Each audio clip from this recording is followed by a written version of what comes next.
式咖喱。日式咖喱其实是一种非常快手，而且非常简单的东西。这是我在日本买的咖喱酱，但其实你在超市都可以买到。然后还有就是这种鸡，它这种咖喱块都是2头的，我们用1头就可以了。然后呢，胡萝卜2根，因为胡萝卜不要放太多了，怕影响它那个味道。3颗这种小土豆就够了。洋葱就买的是这种，因为我不想切洋葱，就是这些原料。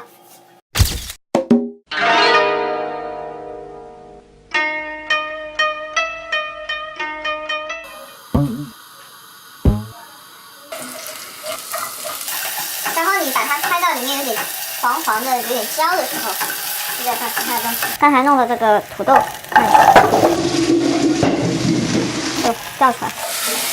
那刚才切好的鸡放进去。这个时候就可以放水了。沸腾以后煮20分钟。然后我现在准备一下蜜酥汤。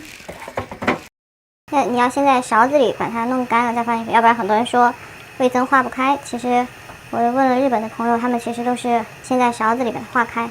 那就把豆腐放进去。我看到有神奇的海带，海带其实很健康的一种食物，它等下就会变得很大。咖喱块在放进来之前都先按一下它，所以它在里面就可以碎掉了，然后把它和掉。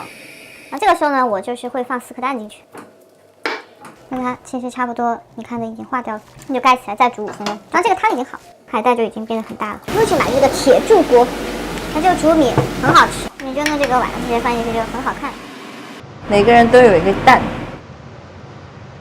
可以开饭哦。好啦，今天热腾腾咖喱饭就烧好喽，超级好吃。